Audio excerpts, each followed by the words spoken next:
അസ്സലാമലൈക്കും, welcome to മീമാസ്. അപ്പോൾ ഞാൻ ഇന്ന് ഉണ്ടാക്കാനായിട്ട് പോകുന്നത് മാഗി ആട്ടോ. അപ്പോൾ അതിന് വേണ്ടിയിട്ട് ആദ്യം ഒരു പാൻ എടുക്കുക, പിന്നെ അതിലോട്ട് കുറച്ച് ഓയിൽ ഒഴിക്കുക. അതിനുശേഷം നമ്മൾ ഇതിലോട്ട് ആഡ് ചെയ്യേണ്ടത് മൈദയാണ്, കാരണം വൈറ്റ് സോസ് പ്രിപ്പയർ ചെയ്യുന്നുണ്ട്. സോ മൈദ ആദ്യം ഈ ഓയിൽ കണ്ടിട്ട് കട്ടിയില്ലാതെ ആക്കണം. എന്നിട്ട് അതിലോട്ട് കുറച്ച് പാലൊഴിച്ച് അങ്ങനെ ഇളക്കി ആദ്യം നമ്മൾ വൈറ്റ് സോസ് ഉണ്ടാക്കുക. എന്നിട്ട് അതിലോട്ട് വേണ്ട മസാലകൾ, നമുക്ക് ഇഷ്ടപ്പെട്ട മസാലകളൊക്കെ നമുക്ക് ആഡ് ചെയ്യാനായിട്ട് പറ്റും. ഞാനിവിടെ ആഡ് ചെയ്യുന്നത് മുളക് പൊടി, ഗരം മസാല, ചിക്കൻ മസാല, അതേപോലെ തന്നെ പെരുംജീരക പൊടി കേട്ടോ.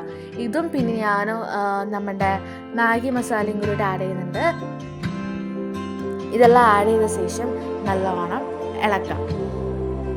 ഈ മിക്സാക്കിയ ശേഷം നമ്മൾ വേവിച്ച് വെച്ചിരിക്കുന്ന നൂഡിൽസും കൂടി അതിലിട്ട് നല്ലോണം ഇളക്കി യോജിപ്പിക്കുക.